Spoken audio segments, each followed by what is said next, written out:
The following content is provided under a Creative Commons license. Your support will help MIT OpenCourseware continue to offer high-quality educational resources for free. To make a donation or view additional materials from hundreds of MIT courses, visit MIT OpenCourseware at ocw.mit.edu.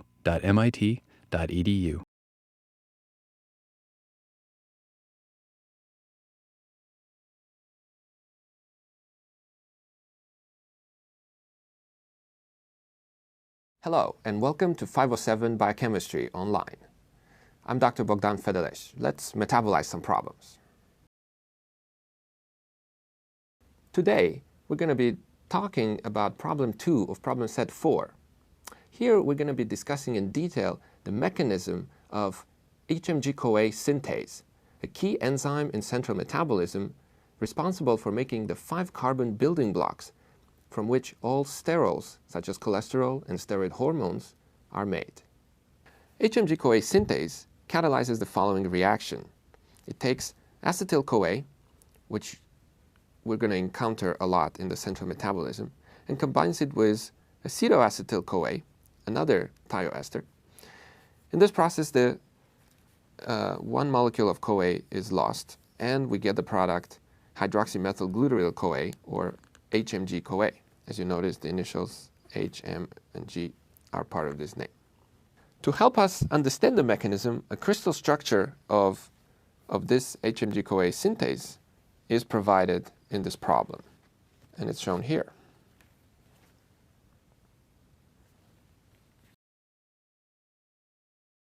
Question 1 of this problem is asking us to provide a detailed curved arrow mechanism of the reaction catalyzed by the HMG-CoA synthase. And for that, we're going to use the information provided in the crystal structure. Now, we're also given an additional hint, and that is the acetyl-CoA substrate provides the CH2CO2- moiety in the HMG-CoA product. Let's take a look. So the hint is telling us that these two carbons, which I'm going to label in blue from acetyl-CoA, are in fact these two carbons, CH2COO- in hydroxymethylglutaril-CoA. That means that the other 4 carbons in the product must be the carbons from the acetoacetyl-CoA. Let's label these red. So now, since we have a thioester functionality in both cases, these are probably the same. So the carbons from acetoacetyl-CoA are as follows. So notice the HMG-CoA synthase, it accomplishes the formation of a carbon-carbon bond, and that is this bond right here, right? It's between the CH3 carbon of acetyl-CoA and the carbonyl carbon of acetoacetyl-CoA, and in the process, this carbonyl will become a hydroxyl group. Now, let's take a look at the crystal structure and see what information we can gather there. Now, this is a picture of the active site of the HMG-CoA synthase. We notice the acetyl-CoA moiety is actually now bound to this C111. As you know, C is a cysteine, so it's actually covalently bound to a cysteine in the active site. Now, notice this is the other substrate, which is the acetoacetyl-CoA, and bound in the active site. So, as we discussed before, we're going to make this carbon-carbon bond, and that's going to happen between this carbon here and this carbon here, right? So this bond needs to be formed. However, let's take it one step at a time. The reaction will start by forming this thioester between the acetyl-CoA carbons and the cysteine in the active site of the enzyme. In many reactions, they use a cysteine in the active site, which is used to form a covalent bond to the substrate. We first need a base to deprotonate the cysteine and make it a really good nucleophile, which will subsequently attack the substrate and form the covalent bond. Now, in a lot of these cases, the base is a histidine. Let's take a look if we see a histidine in our structure. There is a histidine in this structure, H233, right? But if you look at this histidine, it's quite far from our cysteine here. Well, obviously because this is a projection, this is a three-dimensional structure, so that we only see here a projection of a three-dimensional structure. It's very hard for us to tell if this histidine is in fact close enough to deprotonate this cysteine. So even though we have this crystal structure, we do not have, from this one picture, we do not have enough information to figure out, well, what is the base that will deprotonate cysteine before it reacts with acetyl-CoA. Remember, this is often the case with crystal structures, that because of the resolution at which we can collect them, we cannot see the protons. And if we cannot see the protons, it's very hard to tell which amino acid residues are protonated and can serve as, say, general acid or general bases. A lot of the researchers' intuition comes into play to draw these kind of structures. And it's only with collecting many different kinds of experimental evidence that we can put together a more definitive mechanism. Therefore, we might not know for sure from this one picture which is the general base that deprotonates the cysteine at 111.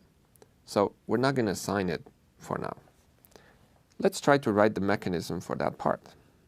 Here is the acetyl-CoA substrate. And here is the active site cysteine 111 with its thiol group.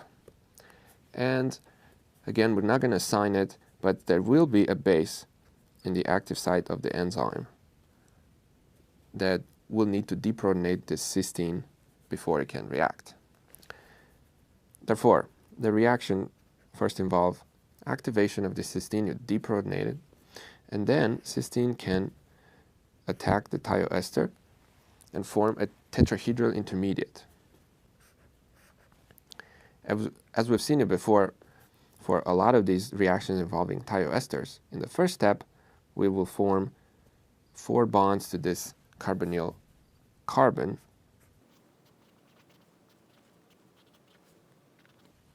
And we have formed a new bond between the thiol of the cysteine 111 and the starting material acetyl-CoA. Of course, there is a negative charge here. And our base in the active site of the enzyme will now be protonated. All right, so now the tetrahedral intermediate is going to fall apart by kicking off the CoA moiety. Of course, this will get protonated, presumably by the same base. Now it's a general acid that will protonate the CoA. So we obtain the thioester with the cysteine in the active site, and 1 molecule of CoA is going to be leaving. And here is our base. Notice the tetrahedral intermediate that we're forming here. We have an oxygen that develops a negative charge. And this is very similar to the kinds of intermediate you've seen in the serine protease mechanism. Now, in that case, such an intermediate was stabilized with hydrogen bonds from the backbone of the protein in a structure that was called an oxyanion hole.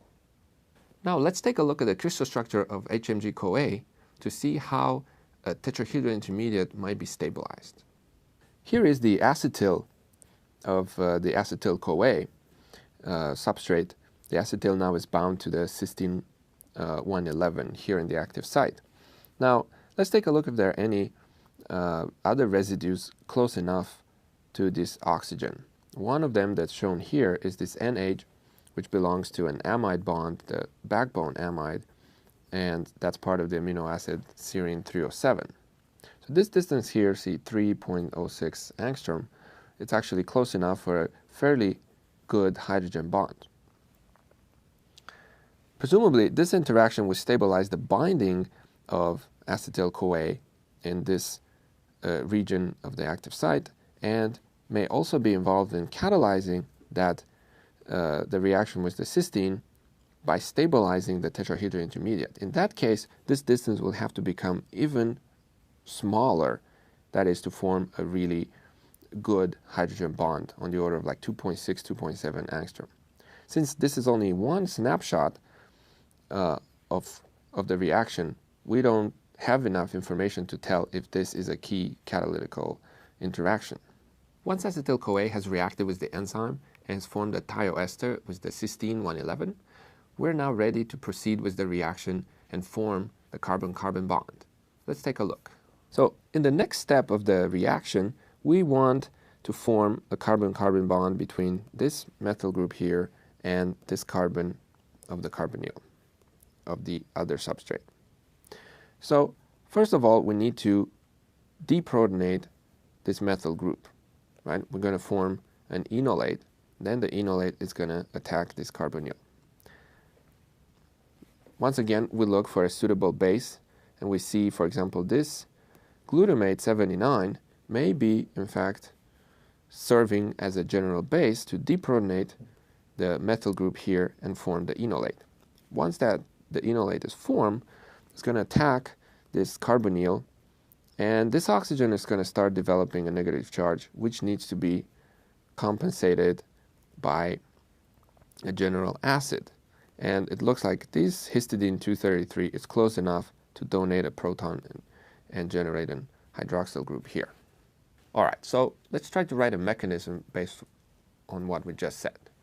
Here is the thioester between cysteine 111 and acetyl. And let's show the general base. It's going to be glutamate 79. Because it's a base, I'm going to put a negative charge on it. There you go. And this will serve to deprotonate the methyl from the acetyl moiety here and generate an enolate. So this is picking up a proton, the electron move, and it's going to generate, as before, a negative charge on the oxygen, which may be stabilized by that interaction with the amide hydrogen that we just discussed. Now, let's draw this again. And here is our enolate.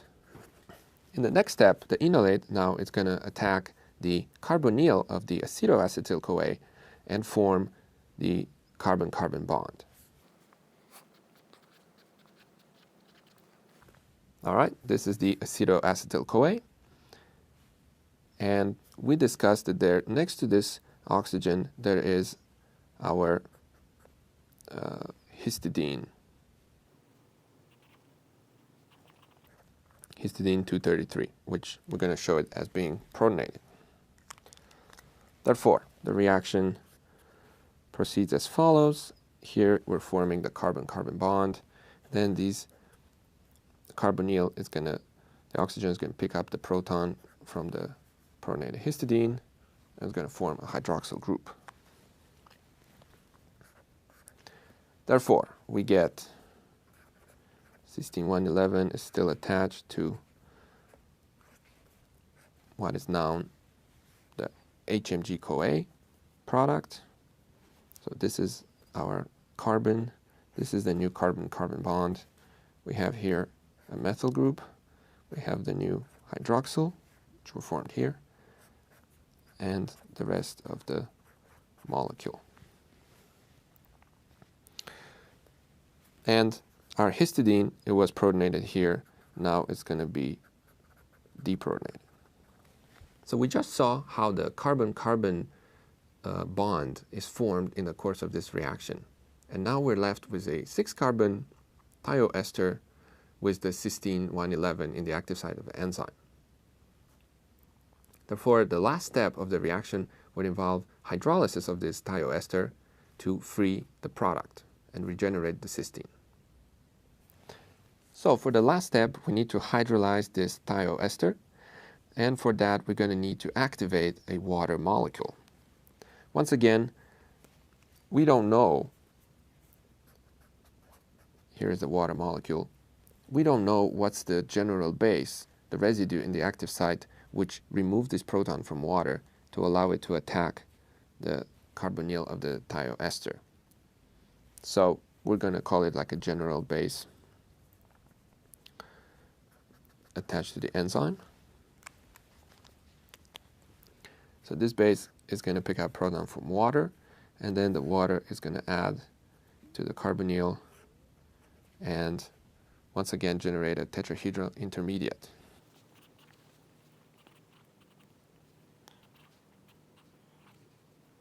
See, this is the OH from water, and this is the rest of the molecule.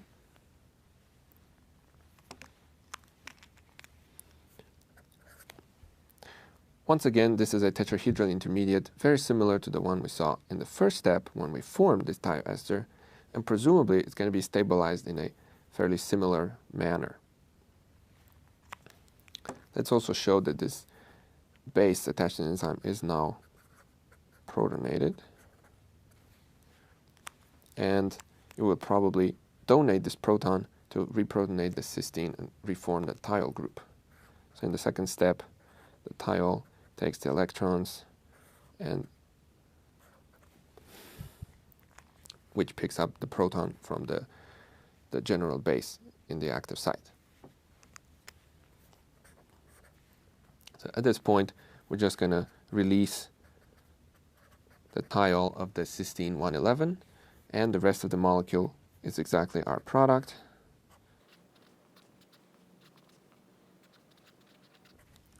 Which is the HMG-CoA. The curved arrow mechanism we just wrote answers part 1 of the problem. Second question of this problem is asking about the stabilization of the tetrahedral intermediate, which actually we have just discussed. But let me reiterate, as you guys saw in the serine protease mechanisms, whenever you're forming this tetrahedral intermediate, they tend to be stabilized in an oxyanion hole, which is basically a structure of the enzyme which can form hydrogen bonds with the partial negative charge or full negative charge that develops in a tetrahedral intermediate. Presumably, similar structure exists for this HMG-CoA synthase, but because we're only given one snapshot, one crystal structure, that is not sufficient information to say for sure which are the key interactions that stabilize these tetrahedral intermediates. A lot more work, a lot more experimental data is necessary to figure out which are the key hydrogen bonds and interactions that stabilize the tetrahedral intermediates. Question 3 is asking us to review the mechanisms by which enzymes can achieve their amazing rate acceleration, which is on the order of 10 to the 6 to 10 to the 15 times over the uncatalyzed reaction. And, of course, to point out these mechanisms in the context of the HMG-CoA synthase. As you have seen over and over in this course, the 3 general mechanisms by which enzymes accelerate reactions are binding energy, general acid general base catalysis, and covalent catalysis. Now let's take a look at our structure and figure out how each one of these mechanisms might be operating. To start off, covalent catalysis, it's pretty obvious here. The acetyl-CoA substrate first reacts and forms a covalent bond with the cysteine of the HMG-CoA synthase. Right? So this covalent attachment to the enzyme allows this residue to be positioned just right so that it can react with the other substrate. Now, general acid general base catalysis, we've seen all these residues that this participate. Obviously, in order for this to react, we need a base to deprotonate the cysteine. Then we need a base, presumably this glutamate 79, to deprotonate the methyl group here to form the enolate. And we need an acid to stabilize and form this hydroxyl group that will be developing on this oxygen. Right? So covalent catalysis and general acid general base catalysis, that's pretty obvious. Now, when it comes to binding energy, this is not something that we can obviously derive from the structure, but we can postulate the number of ways in which binding energy contributes to this reaction. First of all, both of the substrates need to bind to the enzyme. And in order to do that, they need to be desolvated. That is to remove all the water molecules that surround them. So that by itself requires energy. The binding energy is also derived by when we align the substrates in the active site of the enzyme, we align them so closely, the right geometry and within like a few tenths of an angstrom, so that the right orbitals overlap and allow the reaction to happen. So that's also the ability to align these residues so closely, that also contributes to the binding energy. And finally, the binding energy also manifests when we're stabilizing, for example, the transition state of the reaction rather than the binding of relative to the binding of the substrates. So if, for example, for our tetrahedral intermediate that will form here, if the transition state or the tetrahedral intermediate is stabilized more than the substrate, then the reaction is accelerated and proceeds towards that path. Part 4 of the problem is asking us to look up the structure of coenzyme A, or CoA, and then contrast the reactivity of, say, acetyl-CoA, a thioester with CoA, with the reactivity of a thioester with a much smaller thiol group. Let's see what coenzyme A looks like. Here we have the structure of coenzyme A.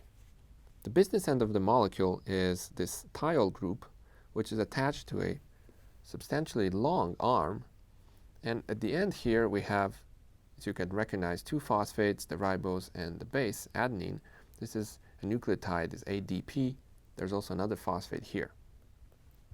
But the business end of the molecule is this thiol group, and we're asked to contrast whether a thioester formed with coenzyme A would behave similarly to a thioester formed with this right-hand portion of the molecule, which I wrote here. So it's a much shorter thiol. Now, it turns out these thioesters will be very, very similar, because really it's only the thiol moiety that we need to form a thioester. So those thioesters will behave very, very similarly. Now, the advantage of having such a long arm for the coenzyme A is that it provides a way to insert the substrate, which we'll attach here, to, say, acetyl-CoA, to insert acetyl-CoA in very deep into the active site of the enzyme. Having a long arm to guide the thioester may be important, as you will see later in the course. Fatty acid synthases, which are these megadalton complexes, have multiple active sites. So having the fatty acid attach as a thioester to coenzyme A allows it to be moved through different active sites and do a same kind of chemistry in multiple steps over and over again. The advantage of having a coenzyme A thioester is that it may provide some additional binding energy. That nucleotide portion of coenzyme A may interact specifically with the enzyme sort of near the active site, whereas a much smaller thiol, like the one we just saw, will not have that kind of interaction available. Since we've been talking about thioesters throughout this entire problem, the last question is asking us to rationalize why we're seeing thioesters in metabolism as opposed to oxygen esters. Now, the key message you need to remember here is that the resonance that we observe in oxygen esters is almost completely absent in thioesters. And this fact makes the thioesters less stable and therefore more reactive. Not only their carbonyl group behaves more like a ketone group, but their alpha hydrogens are more acidic. Let's take a look. Here is an oxygen ester.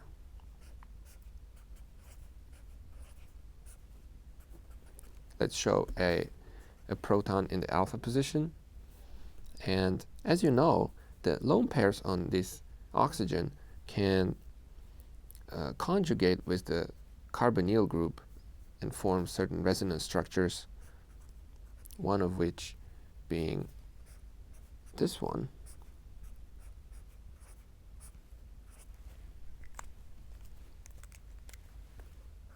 So So the electrons can move like this, and then we're going to have a negative charge here and a positive charge here. And this is possible because the electrons on both oxygens are found in orbitals of comparable energies. By contrast, in the case of a thioester, we have a sulfur. Now, the electrons on the sulfur are in orbitals that are not in comparable energies with the ones on the keto group, and therefore this kind of conjugation does not, in fact, happen. And because this doesn't happen, therefore the electrons on the carbonyl stay localized, and that makes the carbonyl a better reactive site.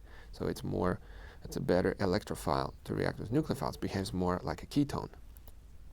For the same reason, when we are to deprotonate the alpha position on a thioester, the density on the carbonyl is there to stabilize the enolate, much more so than it would be for an oxygen ester. Therefore, the pKa, the acidity constant for this hydrogen on the thioesters, is close to 18, which is smaller, therefore more acidic, than the pKa of the alpha position of oxygen esters, which is 22. This sums up problem 2 of problem set 4. I hope you now have a much better feel of how we can use crystal structure data to propose a reasonable mechanism for enzyme catalyzed reactions. Keep in mind that writing mechanisms on paper is relatively easy, but to truly confirm that that mechanism is taking place in real life, inside the cells, it takes a lot more experimental work and evidence.